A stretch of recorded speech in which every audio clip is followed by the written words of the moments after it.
बिस्मिल्लाहिर्रहमानिर्रहीम, अस्सलाम वालेकुम नाज़रीन, आप देख रहे हैं दिला स्टार। मैं हूं यासिर रशीद। नाज़रीन, आज के प्रोग्राम का आगाज़ करेंगे कराची के हवाले से। कराची में नस्ला टावर को गिराने के अहकाम सुप्रीम कोर्ट ने जारी किए और नस्ला टावर को गिराया जा रहा है। कमिश्नर कराची उसकी निगरानी कर रहे हैं।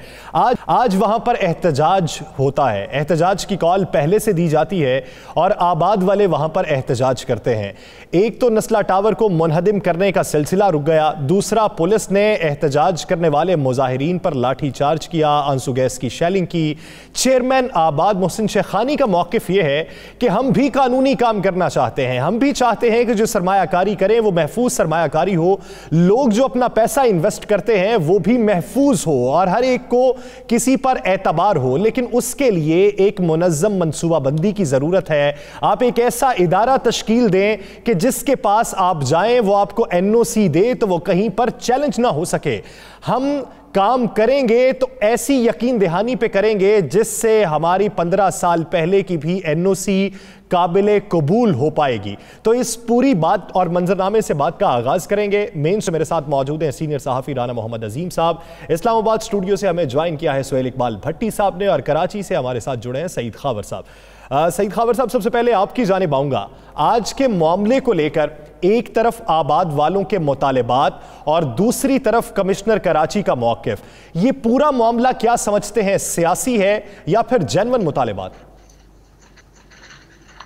पहली बात तो यासिर ये है कि ये सुप्रीम कोर्ट की कराची रजिस्ट्री में ये मामला बहुत दिनों से चल रहा था।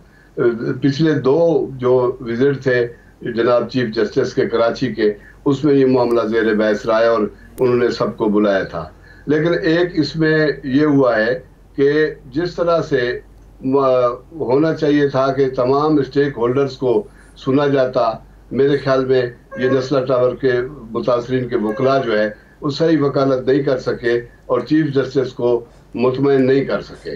इस दफ़ा यह है कि 3 दिन से चीफ जस्टिस साहब यहाँ तशरीफ फरमा है और उन्होंने कहा कि कमिश्नर को बुलाया।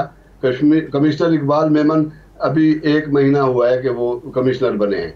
उनसे रिपोर्ट मांगी तो उन्होंने रिपोर्ट दी कि जी मैं तो नया आया हूँ। तो उन्होंने उनकी सरजनिश की और कहा कि भाई आप इस मामले को देखें, जब अदालत का हुक्म है कि नस्ला टावर को गिराया जाए तो इसे मिसमार करना चाहिए फौरी तौर पे। उन्होंने 2 महीने का वक्त मांगा, लेकिन आज जो हेयरिंग थी उसमें उन्होंने रिपोर्ट पेश की कमिश्नर ने जनाब चीफ जस्टिस को और बेंच को। तो उन्होंने कहा कि नहीं, आप इसको 1 हफ्ते के अंदर गिराएं। कल से थोड़ा सा आबाद के लोग जो हैं, चेयरमैन आबाद मोहसिन शेखानी और उनके साथी हरकत में है और उन्होंने कहा कि जी चूँकि इस मामले में कुछ 7 NOC इन्वॉल्व हैं, 7 के 7 गवर्नमेंट की तरफ से दिए गए हैं, तो इसलिए उस वक्त लोग कहाँ थे जिन्हें नस्ला टावर की तामीर में कीड़े निकालने थे। तो उन्होंने अदालत के बाहर बैठ के ये बातें की। आज उन्होंने एहतजाज की कॉल दी थी। एहतजाज की कॉल दी तो जब सुप्रीम कोर्ट से कमिश्नर ये आर्डर लेकर निकले कि 1 हफ्ते के अंदर अंदर इसको मिसमार करके मुझे रिपोर्ट दें, तो कमिश्नर ने कहा कि जी मैंने 200 मजदूर लगाए हुए हैं। तो चीफ जस्टिस साहब ने कहा कि जी आप 400 मजदूर लगाएं, इसे 1 हफ्ते के अंदर गिराएं। तो उसके बाद ये हुआ कि आज भी काम जारी था तो अचानक जो है सैकड़ों की तादाद में बिल्डर और उनके मुतासरीन आ गए और उन्होंने कहा कि ये जो है ये मामला नहीं होने देंगे, हम हमारे रुकावट बनेंगे। और उन्होंने रुकावट डाली। थोड़ी देर के लिए काम रुका भी सही, लेकिन उसके बाद इंतजामिया की मुदाखलत से काम तो जारी रहा। लेकिन ये है कि इस दौरान जो सुबह हेयरिंग हुई सुप्रीम कोर्ट में, उसमें नईमुर रहमान जो जमात इस्लामी के अमीर हैं कराची के, वो अदालत में पेश हुए। तो उनकी भी उन पर भी बरहमी का इजहार किया। जनाब चीफ जस्टिस ने कहा कि आप इसको सियासी रंग न दें, आप यहाँ सियासत न करें, ये अदालत है और अदालत ने जो फैसला दे दिया आपको इस पर मनवान अमल दरामद कराना होगा। और उन्होंने कहा कि आप कोर्ट रूम से चले जाएं। तो इसके बाद बाहर आकर नईमुर रहमान ने भी कहा कि अगर नस्ला टावर को गिराया गया तो हम मुज़ाहमत करेंगे। और हम उसके बाद ये खास एक बात है कि जब ये नस्ला, एक जुमला मैं अर्ज करूंगा कि जब नस्ला टावर का मसला शुरू हुआ था तो कराची की तमाम सियासी जमातें नस्ला टावर के मुतासरीन के साथ खड़ी थी। लेकिन इस वक्त देखने में यह है कि अदालती फैसले के बाद बाकी तमाम जमातें पीछे आ बाकी तमाम जमातें पीछे हट चुकी हैं। अब एक आधी जमात उन मुतासिरीन के साथ खड़ी है। राना साहब, आप क्या समझते हैं, अगर तो उनके मुतालिबात लिए जाएं आबाद वालों के, एक तो वो उन्होंने तनकीद का निशाना बनाया SBCA को, सिंध बिल्डिंग कंट्रोल अथॉरिटी को, कि अगर वो NOC जारी कर दे तो फिर हमारा क्या कसूर है, फिर तो कसूर उनका होना चाहिए, आपको मलबा उन पे डालना चाहिए। तो इसके पीछे मुहर्रिकात क्या लगते हैं आपको? बिस्मिल्लाहिर्रहमानिर्रहीम, अस्सलातु वस्सलामु अलैका या सय्यदी या रसूलल्लाह, अस्सलातु वस्सलामु अलैका या सय्यदी या हबीबल्लाह। या सर, मैं तो वो बात करूँगा जो मंजर आम पे नहीं है। ये सारा सुबह से चल रहा है, तमाम TV दिखा रहे हैं, जितनी गुफ्तगू है वो सबको इल्म है। मामला यह है कि आखिरकार ये मुजाहिरीन कहाँ से आ जाते हैं, आखिरकार ये सोसाइटीज़ के लोग, डेवलपर सारे कहाँ से आ जाते हैं, इनको वहाँ तक आने की इजाज़त किसने दी, इनको मुतलका जगहों पे रोका क्यों नहीं गया। जब फैसला हो गया एक सुप्रीम कोर्ट का कि एक इमारत को गिराना है, नस्ला टावर को गिराना है, तो फिर उसमें मुझे बताएं जमात इस्लामी ने कहा, पीपल्स पार्टी ने कहा, वहाँ पे तकरीबन सियासी जमातों ने कहा इस पर सियासत करेंगे। मैं आपको यासिर अंदर की बात बता दूँ बड़ी क्लियर। आज शाम में ये प्रोग्राम जब शुरू हुआ, इससे पहले एक रिपोर्ट बन के गई है और उस रिपोर्ट में ये वाज़े लिखा गया है कि जनाब बाकायदा इंतज़ामिया, ये मैं लफ्ज़ अदा कर रहा हूँ, इंतज़ामिया और सियासी जमातें, जिनमें 2 सियासी जमातों के नाम लिखे गए हैं, एक हुक्मरान जमात समेत, क्योंकि ये बाकायदा इस काम में रुकावट हैं और जानबूझ कर वहाँ पर एक ऐसा माहौल पैदा किया जा रहा है कि पुलिस और अवाम में ऐसा आपस में क्लैश हो कि उस क्लैश में कोई एक जान चली जाए, मैं जो लफ्ज़ अदा कर रहा हूँ, कोई एक जानी नुकसान हो जाए, को जिसके बाद अदालत आलिया को भी और दीगर अदालों को भी मजबूरन इस काम को रोकना पड़े, और जब एक काम रुक जाएगा तो बाकी जगहों पर भी काम रुक जाएगा। या सर, ये सब कुछ एक प्लानिंग के तहत हो रहा है। अदालती अहकामात को किस तरह रद्द करना है, अदालती अहकामात को किस तरह रोकना है, अदालती अहकामात के खिलाफ किस तरह प्रोटेस्ट करवाना है। मुझे एक बात बताएं, आज ये तो नहीं बताया किसी ने, तमाम TV चैनल्स ने कवर किया है, शायद पॉलिसी की वजह से नहीं वो दिखा रहे, आज वहां पे नारेबाजी किसके खिलाफ हुई है? ये तो बहाना है ना कि फलां अदारे ने NOC दिया, फलां ने दिया। भाई बिल्कुल दिया NOC, पैसे दे के NOC दिया, पैसे लेके NOC लिया गया, सारा कुछ किया गया, लेकिन वहां पे गालियां तो किसी और को निकालते रहे, नारेबाजी तो किसी और के खिलाफ करते रहे, वो भी रिपोर्ट हो चुका है।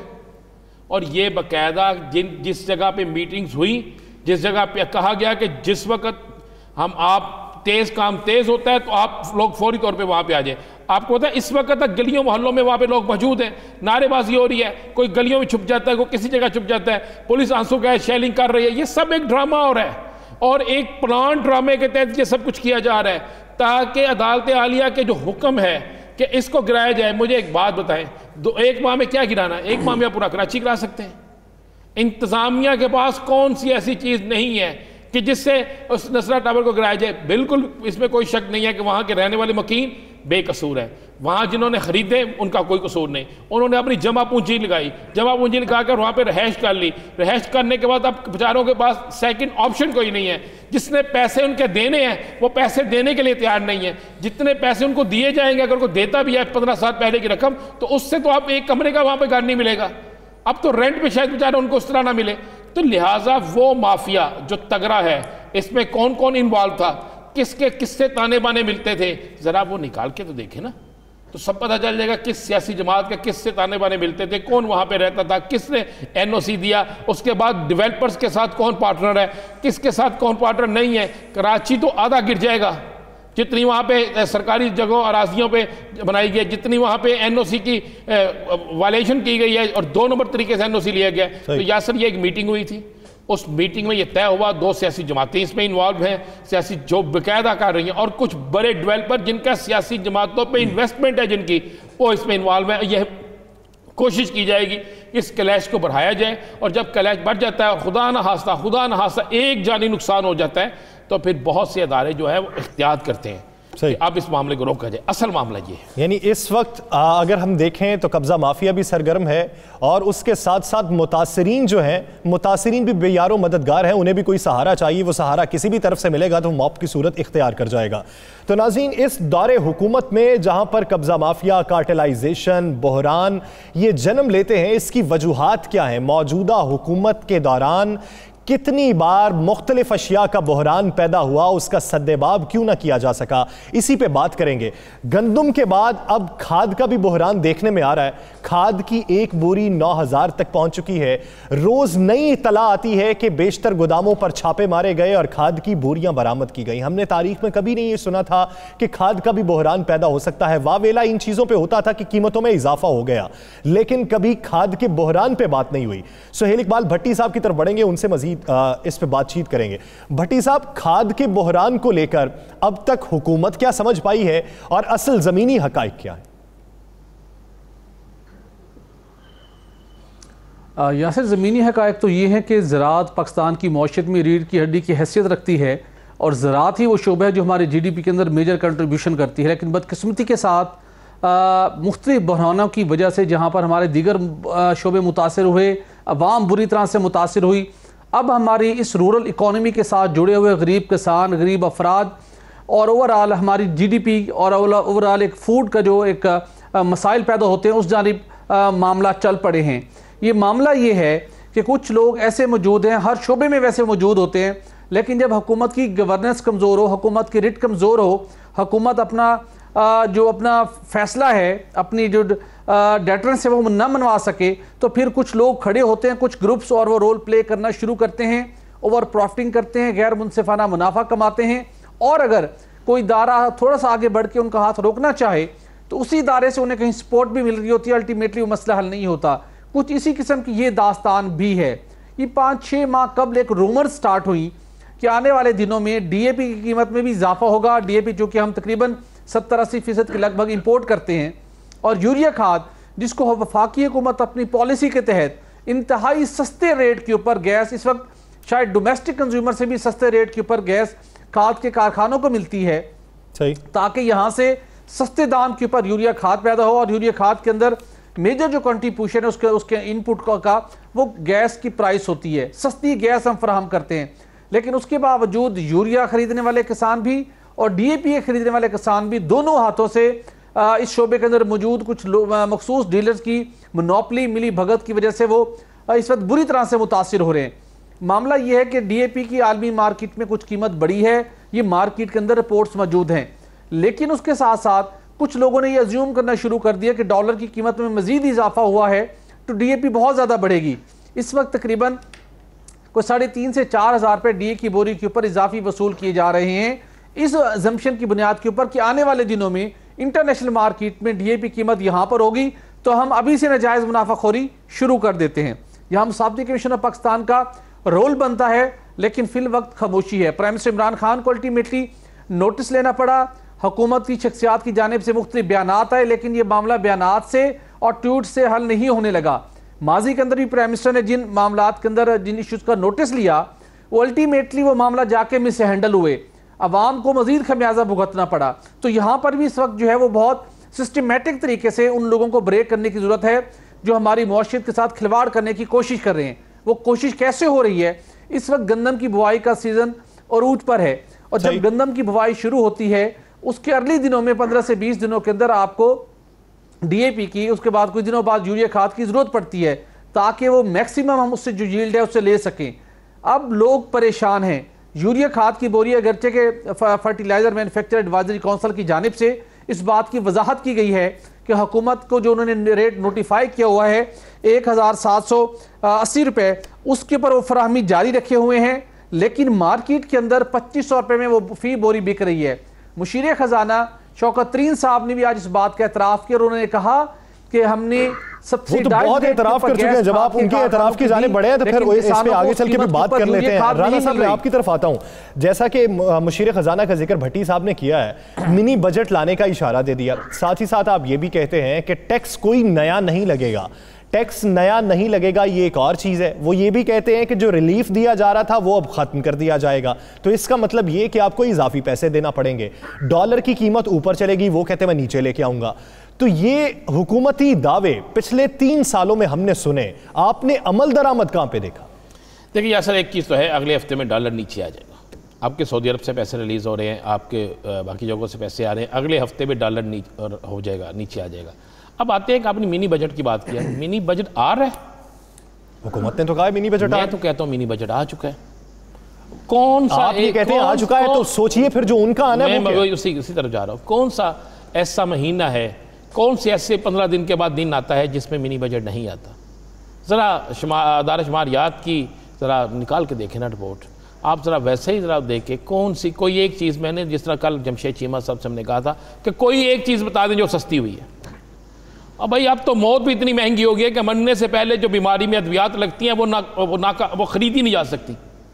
जिस मुल्क के अंदर हर चीज़ महंगी हो गई हो और वज़ीर ख़जाना साहब या मशीर ख़जाना साहब कहें कि जनाब ये हो जाएंगी, सस्ती हो जाएंगी, हम नया बजट, हम नया टैक्स कोई लगाने नहीं जा रहे, हम जनाब बिल्कुल चीज़ों को सीधा लेके आएंगे, रूटीन में लेके। रूटीन क्या है? अभी सुहेल भट्टी साहब ने बिल्कुल हकीकी बात की है, हुकूमत की तरफ से मिल रही है कि जनाब ये रेट है, ये कंपनियां इस रेट पे बेचेंगी, मुझे किसी एक जगह पे उस रेट पे खरीदारी करके दिखा दें। SHOs को आपने टारगेट दे दिया, AC को टारगेट दे दिया, छापे मारे जो महंगी बेच रहे हैं, जिन्होंने ज़हीरानंदोज़ी की है।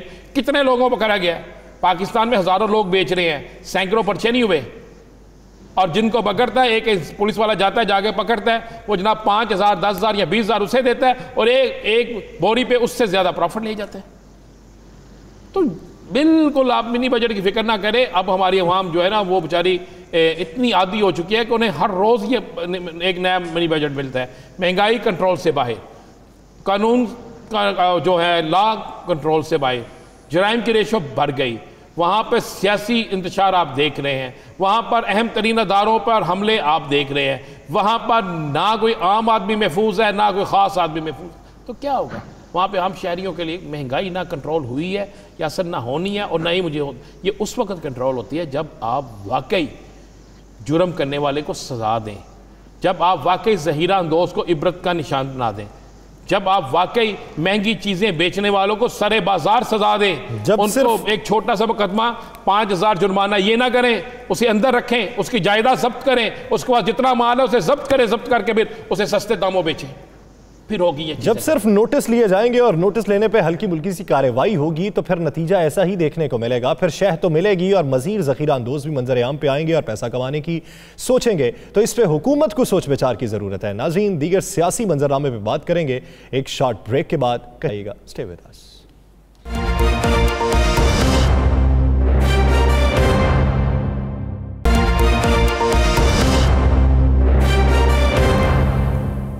Welcome back. नाज़रीन, जहां पर इंतखाबी इस्लाहात हुई वहीं पर ओवरसीज़ पाकिस्तानियों को भी वोट का हक दिया गया। अब बैरून मुल्क मुकीम पाकिस्तानी, चाहे उनका ताल्लुक पाकिस्तान मुस्लिम लीग नून से हो, पाकिस्तान तहरीक इंसाफ से हो या पाकिस्तान पीपल्स पार्टी से, वो इस मामले के ऊपर पाकिस्तान तहरीक इंसाफ के इस इकदाम को सराह रहे हैं। बसूरत दीगर पाकिस्तान मुस्लिम लीग नून और पाकिस्तान पीपल्स पार्टी इस हक में नहीं थी कि उन्हें वोटिंग का हक दिया जाए, लेकिन बाहर PMLN के लोग भी PTI के इस इकदाम को सराहते हैं। तो इस पर हुकूमत क्या सोच विचार कर रही है और अगले इंतखाबात में ओवरसीज़ को किस तरह अपनाइल किया जाएगा? राना साहब से बात का आगाज़ करते हैं। राना साहब, आइंदा आम इंतखाबात में सुनने में यह है कि 80% जो बाहर वोटर्स मौजूद हैं, पाकिस्तान तहरीक इंसाफ उन पर अपना टारगेट सेट कर चुकी है। जी बिल्कुल इसी तरह। देखें यासर, एक चीज़ इनमें रखिएगा, ओवरसीज़ पाकिस्तानियों को वोट देने का हक जो था, इस पर सबसे ज़्यादा काम जो अगर किया किसी ने तो तहरीक इंसाफ ने किया। क्यों किया? इसलिए तहरीक इंसाफ ने किया कि ओवरसीज़ पाकिस्तानी की अगर आप रेशो देखें, गल्फ़ में चले जाएँ, उसके बाहर दूसरे मुल्कों में चले जाएँ, तो सबसे ज़्यादा जो वोट बैंक है वो पाकिस्तान तहरीक इंसाफ का था। तहरीक इंसाफ के बाद अगर वहाँ पर किसी का वोट बैंक आता है तो वो फिर मुस्लिम लीग नून, फिर मुस्लिम लीग काफ और पीपल्स पार्टी बाय उसके आखिर में आती। अब यहाँ पे हुआ क्या है कि इस वक्त इन्होंने एक बाकायदा, जिस दिन इन्होंने ये बिल पास होता है, बिल पास होने के बाद तहरीक इंसाफ की जो कोर कमेटी है वो बैठ के इस पे काम शुरू करती है, देखती है कि हमें किस किस मुल्क में कितना कितना वोट हमें मिल सकता है, कहाँ पर हमें क्या सपोर्ट मिल सकती है, किस जगह पे हमने कौन से शख्स को किस शख्स की क्या ड्यूटी लगानी है, कहाँ पे जोड़ तोड़ करना है। मेरे पास जो इतला है सबसे ज़्यादा गल्फ़ पे इन्होंने काम शुरू किया, तो गल्फ़ पे इन्होंने पहली तरजीह दी वो सऊदी अरब रखा। आपको पता है यहाँ से सऊदी अरब में बेइंतहा वोट है जी, बेइंतहा पाकिस्तानियों का वोट है, और जो सऊदी अरब में पाकिस्तानी रह रहे हैं वो वोट कास्ट भी करते हैं। अब सऊदी अरब के अंदर जो इनकी तंजीम बनी हुई थी तहरीक इंसाफ की, उसमें इन्हें सबसे बड़ी प्रॉब्लम यह है कि उसके अंदर इतनी ग्रुपिंग थी, इतने इख्तलाफात थे कि वहाँ पे आपस में बटे हुए लोग जो थे वो रिजल्ट नहीं दे सकते थे। अब मेरे पास इतला यह है कि वहाँ पे 2 अफराद हैं जिन पे इन्होंने काम शुरू कर दिया है, जिनको ये ज़िम्मेदारी दी जा रही है। एक नवीद शरीफ को ज़िम्मेदारी दी जा रही है, ये ओवरसीज़ पाकिस्तानी पहले भी वहाँ पे था और इसका बड़ा काम था। नवीद शरीफ को अहम ज़िम्मेदारी दी जा रही है। साथ एक वहाँ पे न्यूट्रल शख्स है जिसका तल्लक सियासी जमात से नहीं है, लेकिन पाकिस्तानियों के अंदर बड़ा मारूफ है, उसका नाम है रिजवान। सही, रिजवान साहब जो हैं एक उनको दी जा रही है। अब जो नवीद शरीफ, रिजवान, इन दोनों को मिला के वहाँ पे कहा जाएगा नवीद शरीफ ने जो है वहाँ पे अपना काम शुरू कर दिया, उसे गो हेड मिल गया है, उसने वहाँ पे अपना काम शुरू कर दिया है और कोशिश कर रहे हैं कि वहाँ से ये 90% वोट जो है नवीद शरीफ जो है वो लेके पीटीआई को दे। और कंट्रीज का टास्क किसके पास? जी यूरोपियन कंट्रीज में चौधरी सरवर साहब जो है इनको खास का टास्क दिया गया है। चौधरी सरवर साहब के वहाँ पे एक अच्छे रूट है, जो हमारे गवर्नर्स हैं उनको दिया गया है। तारक जावेद को वहाँ पे टास्क दिया गया है। इसी तरह मनीर है, मलिक मनीर, इनको टास्क दिया गया है दुबई के अंदर। दुबई में आपका बहुत ज़्यादा पाकिस्तानी मौजूद है, ये ओवरसीज भी पाकिस्तानी जो है मौजूद है, जहाँ से वोट मतलब कोशिश ये कर रहे हैं कि जिन मुल्कों से वोट कास्ट हो सकता है, जहाँ पर पाकिस्तानियों की तादाद ज़्यादा है, जहाँ पर एक दूसरे के साथ कम्युनिकेशन ज़्यादा है। मसला ये मैंने ये भी इनसे सुना कि अगर हम कनाडा में उन्होंने बात करें तो कनाडा के अंदर जो पाकिस्तानी है उनकी आपस में कम्युनिकेशन नहीं है। सऊदी अरब में बहुत ज़्यादा है, दुबई में बहुत ज़्यादा है, बरतानिया में बहुत ज़्यादा है, यूरोप के दीगर ममालिक में बहुत ज़्यादा है। यहाँ पे कम्युनिकेशन आपस में बहुत ज़्यादा है, जहाँ पे ये एक दूसरे को साथ मिलकर कर सकते हैं। अब सबसे पहले सऊदी अरब होगा, मैं आपको बता रहा हूँ, नवीद शरीफ, राना रिजवान, इन दोनों को वहाँ टारगेट, नवीद शरीफ मेन टारगेट है कि आपने करना है। दुबई के अंदर मलिक मनीर है, उसको कहा गया है, गवर्नर पंजाब का वो वहाँ पे ओवरसीज भी है। बाकी गवर्नर पंजाब को कहा गया है कि आपने वहाँ पे काम करना है यूरोप के अंदर। वहाँ पे उन्होंने मियाँ तारक जावेद और दीगर लोग रखे हैं। असल टारगेट जो है ना, असल टारगेट वो ये है कि जो जुल्फी बुहारी ने अपनी टीम बनाई थी उससे भी इस्तेमाल किया जाए। जो अब जो हमारे जो एक सेनेटर जिन्होंने रिजाइन दिया, जिनकी जगह अब दूसरे आ रहे हैं, जिनको बनाया गया है, उनको भी टारगेट दिया गया है कि जनाब आपने भी ये खुसूसी बना दिया ना। जी आपने भी करना। अब आने वाले 5 से 6 हफ्तों में एक रिपोर्ट तैयार करनी है कि क्या वाकई इन जगहों से हमें वोट मिलेंगे, क्या यहाँ से हमें 100% नहीं तो 90% वोट मिलेंगे। अगर 90% वोट इनको मिलते हैं तो फिर इन्होंने जो प्लानिंग किया वो ये है कि क्या ओवरसीज पाकिस्तानियों के वोट के बाद पाकिस्तान के अंदर हमारी क्या पोजीशन है, उसके बाद आगे आगे इनकी हिकमत अमली सारी तैयार होगी कि इलेक्शन किस तरह लड़ना है, किस तरह नहीं लड़ना। लेकिन पहला टारगेट सऊदी अरब, उसके बाद जो है वो दुबई, उसके बाद जो है वो यूरोप और दीगर कंट्री। ठीक, भट्टी साहब आपकी तरफ आऊंगा, क्या समझते हैं, एक तरफ पाकिस्तान तहरीके इंसाफ की हुकूमत, जिस तरह राना साहब बता रहे हैं कि मुस्तकबिल के टारगेट सेट कर लिए गए हैं, मुस्तकिल मिजाजी से आगे बढ़ना चाहते हैं और कुछ अशखास को सामने लाया गया है जो मुस्तकिल बुनियादों पे कंपेन करेंगे। दूसरी जानिब हमारे कौमी इदारे हैं जहां पे अभी तक मुस्तकिल तायुनातियां नहीं हो सकी, एडहॉकिज्म के बुनियाद पे पूरे सिस्टम को चलाया जा रहा है। तो ये एडहॉकिज्म का इदारों से खात्मा कब होगा? जैसे देखिए, ये भी एक बहुत बड़ा अलमिया है कि प्राइम मिनिस्टर इमरान खान ने गुज़श्ता 2 सालों के दौरान मुसलसल इस बात का इसरार किया और उन्होंने वाज़ेह तौर के ऊपर डायरेक्शन दी, वफाकी काबीना के फैसले जारी हुए, रूल्स ऑफ बिज़नेस के मुताबिक तमाम वजारतें पाबंद थी कि उन डायरेक्शन के ऊपर अमल दरामद करें। लेकिन अब उन तो तकरीबन हमारी ये 30 के लगभग ऐसे इदारे हैं जिनके अंदर मुख्तलिफ उनके मातहत जो इदारे हैं, 30 वजारतों के मातहत इदारे हैं जिनकी तादाद तकरीबन 70 के लगभग है, वो मुस्तकिल सरबराहान की तैनाती अमल में नहीं लाई जा सकी। वजह क्या है? पहले भी लीतो लाल से काम लिया गया और जो जूनियर लोग हैं उन्हें एक्टिंग चार्ज के ऊपर खिदमत जारी रखने की हिदायत की गई। उसके बाद कुछ लोग जो रिटायर हो गए, रूल्स ऑफ बिजनेस के मुताबिक भी और उसके साथ साथ प्राइम मिनिस्टर इमरान खान की हिदायत पर भी कहा गया था कि हम किसी को एक्सटेंशन नहीं देंगे, जो रिटायर हो गया सर वो घर जाए। लेकिन किसी को 3 माह के एक्सटेंशन दिलवा ली, किसी को 6 माह के एक्सटेंशन दिलवा ली। तो इस तरीके से ये काम जारी था। मकसद क्या था? कुछ मखसूस लोग जो इस सारे सिस्टम को रन करते हैं वो ये चाहते हैं कि हमारे मंजूर नज़र लोग काम करते रहें और प्राइम मिनिस्टर का जो विजन है, जो वाज़ेह तौर के ऊपर डायरेक्शन जारी करते हैं कि जब तक हमारे कौमी इदारों के सरबराहान मुस्तकिल तौर पर तैनात नहीं होंगे, हुकूमत बेहतर डिलीवर नहीं कर सकती। 3 साल गुजर चुके, अब इम्प्लीमेंटेशन रिपोर्ट आना शुरू हुई हैं और हालिया आला सतही इजलास के दौरान वजारत साइंस और टेक्नोलॉजी, वजारत नेशनल फूड सिक्योरिटी की मुतल्लिक रिपोर्ट पेश की गई, जहाँ बताया गया कि वजारत साइंस और टेक्नोलॉजी के मातहत इतने अहम तरीन इदारे हैं जिसके अंदर कुछ नाम अपने नाज़रीन के साथ शेयर करेंगे। PSQCA बहुत ज़्यादा अहमियत की हामिल ये अथॉरिटी है जो कि स्टैंडर्डाइजेशन के हवाले से काम करती है, सर्टिफिकेशन के हवाले से काम करती है इंडस्ट्रियल सेक्टर के लिए। उसके बाद नेशनल इंस्टीट्यूट ऑफ इलेक्ट्रॉनिक्स सरबराह नहीं है, PSQCA का सरबराह नहीं है। Pakistan council of renewable energy, Pakistan बदतरीन एनर्जी क्राइसिस से गुजर रहा है, एक्सपेंसिव एनर्जी है, एफिशिएंट नहीं है, और उसको बेहतर बनाने के लिए ये इदारा बनाया गया, मुस्तकिल सरबराह से महरूम है। उसके बाद हमारे यहाँ वजारत नेशनल फूड सिक्योरिटी की बात करें, सेंट्रल कॉटन कमेटी को उसका वाइस प्रेसिडेंट ही नहीं है, बहुत अहम उसका रोल होता है। इसी तरह डिपार्टमेंट ऑफ प्लांट प्रोटेक्शन का सरबराह नहीं है। जितनी इसकी तफसील आप बताइएगा कि कितने इदारे ऐसे हैं जिनके सरबराह नहीं है। लेकिन एक बात की वजाहत कर दें कि 3 सालों के अंदर काबीना की मीटिंग में बेशतर ये बातें होती रहीं कि एडहॉकिज्म जो है वो हमें ले डूबेगा। वज़ीर आज़म का ये मानना तो है कि चेहरे तब्दील होने से लोगों को फर्क नहीं पड़ता, काम अच्छा होना चाहिए। तो 3 सालों में क्या अभी तक ये समझ नहीं आ सकी कि एडहॉकिज्म से हमें जान छुड़ानी?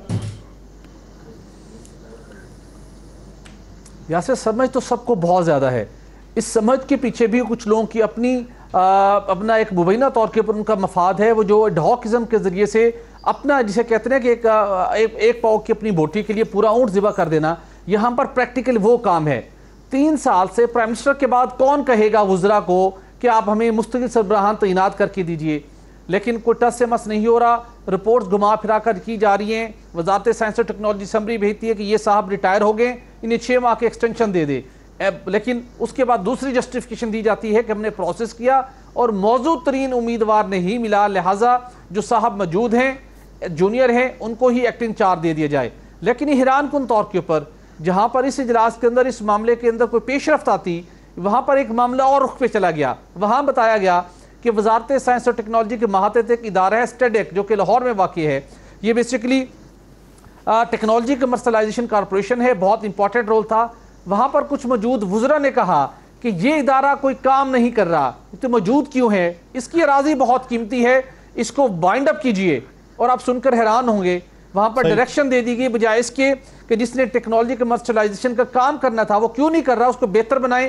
हिदायत जारी कर दी गई हैं, इदारा बंद करें, ज़मीन हम बेचेंगे। उसके बाद एक और डायरेक्शन भी उसी इजलास में दी गई कि दीगर वो इदारे जो बहुत पुअर परफॉर्म कर रहे हैं और जो कुछ नहीं कर रहे, और जिनकी अब हम देखते हैं कि सिर्फ हुकूमत पल्ले से तनख्वाहें दे रही है, उनको बंद करें, प्राइम लोकेशन की अराजी उसको फरोख्त करते हैं। तो ये कोई हल नहीं। सिफारिशात तो बहुत सी हैं, लेकिन सिफारिशात पे अमल दरामद कब होगा? आइडियाज बहुत से हैं, एग्जीक्यूशन कब होगी? हमें वादे बहुत किए जाते हैं, उसकी तकमील कब होगी? ये एक बुनियादी सवाल है। हुकूमत 3 साल से वादे किए जा रही है, देखना यह है कि वो वादे अवाम को उनका समर कब मिलेगा और इदारों की बहाली बेहतरीन किस तरीके से होगी। खावर साहब की जानिब जाऊंगा। सईद खावर साहब, जिस तरह के तयनातियों के हवाले से हम बात कर रहे हैं, वज़ीर आज़म इमरान खान और वज़ीर आला सिंध मुराद अली शाह साहब के दरमियान एक चपकलिश जारी है, एक ख़त को लेकर, तबादलों को लेकर, तयनातियों को लेकर। बुनियादी मसला असल में है क्या? तयनातियाँ ना होना, इनकी जानिब से सिफारिशात जाना और वज़ीर आज़म की जानिब से ना माने जाना, खबर तो हम तक ये पहुंची है, लेकिन अंदर खाते असल हकाइक है क्या? देखिए यासर, ये अलमिया है कि जब से ये नया सेटअप आया है जिसमें पाकिस्तान पीपल्स पार्टी सिंध में हुकूमत कर रही है और पंजाब में तहरीक इंसाफ और मरकज़ में तहरीक इंसाफ है, तो मेरे ख्याल में पाकिस्तान पीपल्स पार्टी और पीटीआई ने एक दूसरे के मैंडेट को दिल से तस्लीम नहीं किया, जिसकी वजह से मरकज़ और सूबे के दरमियान हमेशा एक तनाव की फजा रहती है हर मामले पर। ये अफसरों का मामला भी ऐसे ही है। एक रोटेशन पॉलिसी बनाई गई थी 2020 में, वो ये था कि हर 10 साल के बाद अफसरों को बैन सूबाई तौर पर तबादले किए जाएंगे। लेकिन हमेशा सिंध का ये शिकवा रहा है कि सिंध को उनकी मर्जी के मुताबिक अफसरान तैनात नहीं करने दिए जाते, खास तौर पर अफसरान की कमी बहुत है। वज़ीर आला इस मामले पर कई बार कह भी चुके हैं वज़ीर आज़म से, लेकिन बीच में कुछ ऐसे लोग हैं जो इमरान खान और सैयद मुराद अली शाह के दरमियान दीवार बने हुए हैं और इनके दरमियान राब्तों का फुकदान है, जिसकी वजह से सारे मसले, हालांकि वज़ीर आज़म और वज़ीर आला एक दिन बैठ जाए ये सारे मसले हल हो जाएंगे। बिलाशुबा इसमें किसी हद तक मुराद अली शाह हक बजानिब है कि उनकी मर्जी के अफसरान नहीं देते। अब मर्जी के अफसरान क्यों चाहिए होते हैं वो एक अलग मसला है, लेकिन इनका एक शिकवा है, एक तो अफसरान कम है, इंतज़ामी बहरान जैसी कैफियत है, जैसे आप इस मसले पर बात कर रहे थे अभी भट्टी साहब के साथ, अफसरों की कमी है। अफसरों की कमी की वजह से कई इदारे ऐसे हैं जो अपने सरबराहान से यहाँ भी सिंध में भी महरूम हैं। अच्छा सईद साहब, ये बताइए, क्या 3 सालों के अंदर किसी भी बड़ी तायुनाती पर वज़ीर आज़म और वज़ीर आला के दरमियान बामानी मुशावरत नहीं हुई? नहीं हो सकी। यही तो मैं कह रहा था कि ये बदकिस्मती है कि यहाँ हमारा गवर्नर हाउस और वज़ीर आला हाउस के दरमियान इतना बोध है और इतने फासले हैं और इतनी गलत फहमियाँ हैं कि वो बिल्कुल एक दूसरे के साथ हाथ मिलाना गवारा नहीं करते। हालांकि इन 3 सालों के दरमियान अगर ये एक फजा पैदा की जाती यकजहती की, हम आहंगी की, तो आज कराची में टूटी हुई सड़कें न होती। आज कराची जो एक मेगा सिटी है, मेट्रोपॉलिटन सिटी है, वो एक बड़े ट्रांसपोर्ट के निज़ाम से महरूम है, जदीद निज़ाम से। दुनिया के 10, 7, 8 शहरों के में आता है वो, लेकिन वहाँ आप देखें चिंची चल रहे हैं, रक्शे चल रहे हैं, जो शहर को, यानी सहूलियात का फुकदान इतना है कि एक जानिब सिंध अगर किसी मामले के ऊपर हक बजानिब भी हो तो वफाकी हुकूमत उस तरफ नज़र नहीं करती। ये क्या है? ये कम्युनिकेशन बैरियर्स हैं, कम्युनिकेशन सही से हो नहीं पा रही, जिसकी वजह से ऐसे नताइज देखने में आ रहे हैं। राना साहब, आप इस पे क्या मौक़िफ़ रखते हैं? सिंध और वफाक की चपकलिश क्या 5 साल पूरे होने में वफाकी हुकूमत की उससे पहले ख़त्म हो जाएगी किसी एक नुक्ते पर? एक बात देखें, ख़त्म ये नहीं होनी, इसलिए नहीं होनी, दोनों ने वहाँ पे सियासत करनी है। दोनों की सियासत चलती इसलिए है कि एक दूसरे पे इल्ज़ामात लगाए, एक दूसरे के कामों में रुकावट पैदा करें और एक दूसरे को नीचा दिखाने की कोशिश करें। लेकिन एक सवाल ऐसा है ना कि कुछ काम वफाक के हैं जिसे सूबा नहीं रोक सकता, कुछ काम सूबे के हैं जिसे वफाक नहीं रोक सकता। वो भी दोनों काम तो नहीं हो रहे ना, उसका जवाब कौन देगा? या सर, कुछ चीज़ें ऐसी हैं जो वफाक चाहता है सूबा नहीं रोक सकता, वफाक करना चाहे कर सकता है, और बहुत सी चीज़ें ऐसी हैं जो सूबा करना चाहे कर सकता है। मुझे एक बात है, एक रोड बनाना है, उस एक रोड की तामीर होनी है, तो क्या वहाँ से आके गवर्नर रुकवाएगा? उसे नहीं रुकवा सकता, उसको वज़ीर आला ने, सूबा ने करना है। इसी तरह एक वफाक ने काम करना है, इसने एक बजट देना है, उसका एक बजट पास होना है, उसका एक मंसूबा है, उसे सूबा रुकवा देगा? नहीं रुकवा सकता। ये एक ड्रामेबाजी है। देखें, वफाकी हुकूमत ने बजट जारी किया, खुद उन्होंने कहा ना, हमारे MNAs को हमने बजट दिया है, MP अपने जो इनके दीगर लोगों उनको बजट दिया, वो बजट इस्तेमाल कर रहे हैं ना। क्या वो बजट सूबाई हुकूमत सिंध ने छीन लिया? क्या वो बजट उन्होंने इस्तेमाल नहीं करने दिया? हुआ इस्तेमाल। इसी तरह जो सिंध हुकूमत है उनका बजट भी इस्तेमाल हो रहा है। असल मामला ये कि बजट इस्तेमाल कहाँ हो रहा है। उस बजट को सड़कों पे लगना चाहिए, स्कूलों पे लगना चाहिए, अस्पतालों में लगना चाहिए, डिस्पेंसरियाँ बननी चाहिए, नए तलीमी इदारे बनने चाहिए, नए अस्पताल बनने चाहिए, अवाम की फलाह पे लगना चाहिए, बिल्कुल लगना चाहिए। लेकिन लग क्यों नहीं रहे? वो किसके पास जा रहे हैं? कौन से ऐसा ठेकेदार माफिया है, कौन सा ऐसा कमीशन माफिया है कि जो असल रकम को खा रहा है, जो वहाँ पे कागजात में काम मुकम्मल है, आगे नजर नहीं आ रहा। अगर सईद खबर साहब कह रहे हैं कराची की टूटी सड़कें हैं, तो क्या उसमें आगे किसी ने और ने रुकावट डालनी है? अगर हुकूमत बनाना चाहेगी तो बनेगी। अगर हुकूमत इसी चक्कर में रहे कि हम एक दूसरे पे इल्ज़ाम, यही चक्कर है शायद या सर, एक दूसरे पे बस इल्ज़ाम लगाना है, और इल्ज़ाम लगाकर आने वाले इलेक्शन में वफाक ने कहना जी हमें काम नहीं करने दिया, नहीं तो हम सिंध को सिंध बना देते। सिंध वालों ने कहना जी हमें नहीं काम करने दिया वफाक ने, नहीं तो सिंध जो है वो पाकिस्तान का सबसे खूबसूरत सूबा होता। ये मामला सारा। भट्टी साहब, आप क्या समझते हैं, तरक्याती बजट जो है, अगर गुज़श्ता 5 साल की बात कर लें, पिछला दौरे हुकूमत, और मौजूदा 3 साल की बात कर लें, किस दौरे हुकूमत में तरक्याती बजट जो है वो बेहतरीन लगाए गए और बेहतरीन बुनियादों पर लगाए गए? यासिर, देखिए, ये हर दौरे हुकूमत में वफाकी हुकूमतें तरक्याती बजट जारी ज़रूर करती रहीं, लेकिन बदकिस्मती के साथ अगर हम बात करें एक परसेंटेज की, तो 60 से 70% तरक्याती बजट सही मानों में प्रॉपर प्लानिंग के तहत इस्तेमाल नहीं किया गया। खैबर पख्तूनख्वा में, बलूचिस्तान में आज भी कई दास्तानें रकम हो रही हैं कि वहाँ पर अरकान सूबाई कौमी असम्बलियों के पास ये ऑफ़र मौजूद हैं, एक सर्टन परसेंटेज के ऊपर वो अपना तरक्याती बजट किसी भी हल्के में आप ले जाएँ देने को तैयार है। असूली तौर के ऊपर जो भी कोई MPA हो या MNA हो, जिस हल्के से वो कंटेस्ट करता है, उस आवाम की मुश्किलात को दूर करने के लिए उस इलाके के मसाइल हैं, कोई सेवरेज का मसला है, कोई सैनिटेशन का मसला है, कोई सड़क का मसला है, डिस्पेंसरी का मसला है, या कोई भी ऐसे काम है, या बिजली और गैस की सप्लाई स्कीम का मामला है, उस मकसद के लिए वफाकी हुकूमत एक ग्रांट एलोकेट करती है और वहाँ पर खर्च होनी चाहिए। लेकिन बदकिस्मती के साथ जब आप उसको 10 से 15% कमीशन लेके फ़रोख्त कर देते हैं और वो रकम किसी और इलाके में खर्च होती है, वहाँ पर भी प्रॉपर काम नहीं होता, पुअर क्वालिटी का वर्क होता है, अल्टीमेटली कौमी ख़जाने का और टैक्स पेयर की रकम का बदतरीन इस्तेमाल होता है, जिससे जो फ़ायदा होना चाहिए, अवाम की ज़िंदगी में तब्दीली आनी चाहिए, वो बदकिस्मती के साथ नहीं आ पाती। माजी के अंदर बहुत बड़े केसेस थे, कुछ इदारों में तहकीकात के लिए भी वहाँ पहुँचे, अगर उनसे 2-4 केसेस को नैब लॉजिकल एंड तक पहुँचा देता तो आज शायद यानी मंतकी अंजाम तक अगर केसेस पहुंचे होते, शफाफ तहकीकात हुई होती, करार वाकई सजा मिली होती, आइंदा के लिए मिसाल कायम की गई होती, तो हो सकता है कि फिर तरक्याती बजट जो है वो सोच विचार के बाद लगाए जाते और उसका कुछ समर भी आवाम को मिल सकता। बहुत शुक्रिया सुहेल इकबाल भट्टी साहब और सईद खावर साहब इस हवाले से अपना वक्त देने के लिए। नाज़रीन, एक शॉट के बाद सियासी मंजरनामे पर बात करेंगे, कहीं नहीं जाएगा, स्टे विद अस।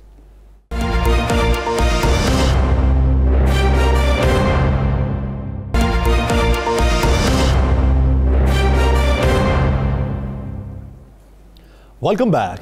नाज़रीन, इन दिनों पाकिस्तान मुस्लिम लीग नून के सदर शहबाज शरीफ जो हैं वो ट्विटर पर कुछ एक्टिव हैं, वैसे खामोश दिखाई देते हैं। मरियम नवाज साहिबा जो है, जो पाकिस्तान मुस्लिम लीग नून की नायब सदर हैं, वो ट्विटर पर भी एक्टिव हैं, वो प्रेस कॉन्फ्रेंसेस में भी एक्टिव हैं, वो वैसे भी तंजीमी मामलात में काफ़ी एक्टिव दिखाई दे रही हैं। एक तरफ उनका रवैया जो कुछ अरसा कबल मध्यम पड़ चुका था वो फिर से जारहाना हो चुका है। इसकी वजूहात क्या है, राना साहब की तरफ बढ़ेंगे। मरियम नवाज फिर से इनएक्शन हो गई। पहले इशारे ये थे कि अगर शहबाज शरीफ एक्शन में आएंगे तो मरियम नवाज बैकफिट पे चली जाएंगी, तो अब अगर वो फ्रंट फिट पे आई हैं तो ये समझ लें कि शहबाज शरीफ साहब बैकफिट पे। देखिए यार सर, मेरे पास इतला ये है कि मरियम नवाज 2 महाजों पर लड़ाई लड़ रही हैं। एक महाज है वो लड़ाई लड़ रही है हुकूमत के खिलाफ, दूसरा महाज है वो लड़ाई लड़ रही है अपने चचा को नीचे दिखाने के लिए। ये मैं आपको बिल्कुल मुसद्दका बात कह रहा हूँ। आप एक गौर करें, मरियम नवाज जिस प्रेस कॉन्फ्रेंस में थी, उस प्रेस कॉन्फ्रेंस में इर्द गिर्द बैठे जो लोग थे वो कौन थे? उस प्रेस कॉन्फ्रेंस में शहबाज शरीफ साहब क्यों नहीं थे? उसके बाद जितनी मीडिया टॉक्स होती है, जितनी अहम तरीन उनकी पेशियाँ होती हैं, उन तमाम अहम तरीन पेशियों में मरियम नवाज होती है, शहबाज शरीफ क्यों नहीं होते? क्या शहबाज शरीफ को नहीं चाहिए कि अपनी भतीजी, सगी भतीजी है, भाई बड़े भाई की बेटी है, उनके मामलात में जाएं? अब मामला ये हो चुका है कि शहबाज शरीफ साहब जो है वो फैसला कर चुके हैं कि मैं बोलूँगा तो नहीं, मैं मज़ाहमत तो नहीं करूँगा, लेकिन मैं मुदाखलत भी नहीं करूँगा और मैं अपनी सियासत को अपने ताई करूँगा। पहले ये सुनने में आता था कि ये सब एक प्लानिंग के तहत हो रहा है। अगर मुदाखलत नहीं करेंगे तो मुआवनत भी नहीं करेंगे। नहीं, मुआवनत भी नहीं करेंगे। मैं वही कह रहा हूँ, पहले ये होता था कि एक गोले बरसाए, दूसरा जाकर हाथ मिलाए।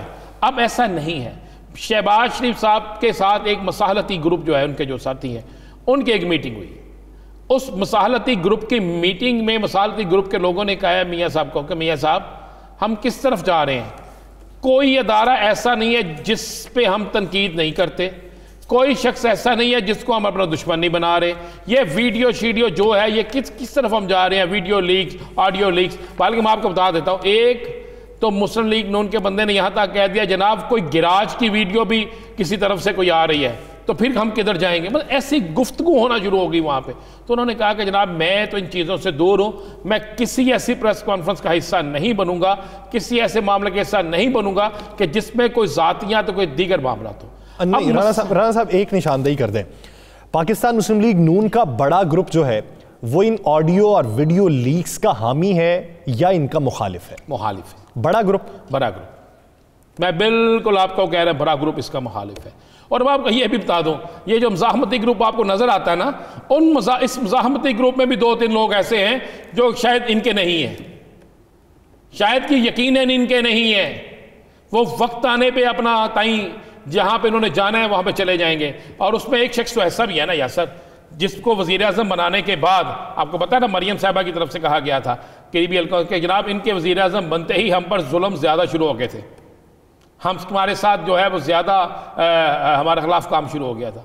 तो इसलिए कुछ लोग मजबूरन साथ हैं और कुछ लोग का रवैया जारहाना, और उनको पता है हमारी सियासत बचती ही तब है कि ये सब कुछ होता रहे।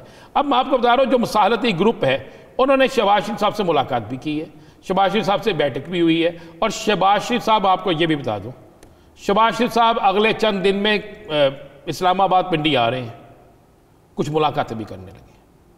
और उन मुलाकातों में वो कोशिश करेंगे कि वो ये बावर कराएं कि जनाब मैं तो ठीक जे, मेरी तरफ से कोई ऐसी बात नहीं है। अब शहबाज शरीफ देखना चाहते हैं कि भतीजी जो है वो कितना काम खराब करती है और किस नहज पे ले जाती है। उन्होंने तो किसी बंदे को ये भी कहा कि अगर ये बहुत आखिर उस नहज पे ले जाए कि जहाँ से वापसी के इम्कानात कम हो, जिस जहाँ पे तबाही हो, तो फिर मेरे पास एक सिलसिला होगा। मैं बड़े भाई को कह सकूँगा जनाब मैं तो काम सीधा करने आया था, इसने काम ख़त्म कर दिया, इसको रोके। वो अब यहाँ तक कह रहे हैं कि इसको रोकेंगे तो हमारा काम ठीक होगा। अब मामला है कि मैं कह रहा हूँ चचा और भतीजी में ये इतना सख्ती है। मुझे एक बात है, जो प्रेस कॉन्फ्रेंस करके जाती है मरियम साहबा करके जाती हैं, क्या उस प्रेस कॉन्फ्रेंस पे कोई ट्वीट, कोई बयान, कोई रद्द अमल उसके हक में शहबाज शरीफ साहब की तरफ से आता है, हमजा साहब की तरफ से आता है? अचानक हमजा शहबाज साहब खामोश क्यों हैं? शहबाज शरीफ और उनके इर्द गिर्द वो लोग जो तहरीक के हवाले से, जो एजिटेशन के हवाले से बड़े मुतहरक होते थे, वो कहाँ हैं यासर? नहीं, अब वो मुतहरिक होंगे ही नहीं। मुझे बताए ना कहाँ है। अगर मुतहरक हैं टीवी पे वो नजर नहीं आते, टॉक शो में वो नहीं आते, जलसे जुलूसों में वो नहीं आते, प्रेस कॉन्फ्रेंस के अंदर उनका रवैया ये नहीं होता। तो इसका मतलब है कि वो इससे इख्तलाफ करते हैं। मतलब क्या है, मैं आपको मुसद का बात कह रहा हूँ, वो इससे इख्तलाफ करते हैं। अब ये बेचारी मरियम साहबा सब दो महाजों पे लड़ रही हैं, एक अपनी फैमिली का महाज है, एक अपोजिशन का और हुकूमत का महाज है। अब इसी सारी महाज पराई के अंदर सबसे ज़्यादा जो नुकसान हो रहा है वो शहबाज शरीफ को हो रहा है। इसलिए कि शहबाज शरीफ जो है वो अब ये उनके इर्द गिर्द के लोग ये कह रहे हैं कि मियाँ साहब बल्दियाती इलेक्शन अगर 3 या 4 मरहलों में होते हैं तो हम उन 3-4 मरहलों में बताएं किस तरह इलेक्शन जीतेंगे। हमारे तो हालात ही किसी और तरफ जा रहे हैं। अच्छा राना साहब, मैं एक और तरफ आपका इशारा दिलाऊं जी। अगर यही रवैया जो है ना, इसने नुकसान किसको पहुंचाया, अवामी तौर पे पहुंचाया या सियासी तौर पे पहुंचाया, आप इसका अंदाज़ा इधर से लगा लें कि 2018 के आम इंतखाबात से पहले सोशल मीडिया पे जो सर्वे होते थे उसमें 57% पाकिस्तान तहरीक इंसाफ होती थी, 37 या 8% पाकिस्तान मुस्लिम लीग नून होती थी और दीगर जमातें उससे नीचे बतदरीज होती थी। अब जो नया सर्वे और मुख्तलिफ जगहों पे हुआ है उसमें 49% पे आ गई ये पाकिस्तान तहरीक इंसाफ, यानी ग्राफ कोई 10% कम हुआ। दूसरे नंबर पे पता कौन है? पाकिस्तान मुस्लिम लीग नून नहीं है, टीएलपी है। देखिए मैंने तो आपसे कहा थोड़ा टाइम इंतजार तो करें हजूर। आप ये देखें कि टीएलपी से भी पाकिस्तान मुस्लिम लीग नून नीचे चली गई। टीएलपी की रेशियो है 29% और पीएमएलएन उससे भी नीचे। चले आपने कुछ मैं आपको खबर दे देता हूँ। ये जो मुस्लिम लीग नून का एक वफद साद रिजवी साहब से मिल के आया है ना, और रोज़ाना सोशल मीडिया पे वो चला रहे हैं, आपको पता है उस वफद ने कहा एक और मुलाकात करके आए जी, और किसी तरीके से टीएलपी जो है तहरीक लब्बैक पाकिस्तान उनको राज़ी करें और राज़ी करके आइंदा आने वाले इंतखाबात में मुस्लिम लीग नून के साथ उनका इत्तेहाद या सीट एडजस्टमेंट बनाए।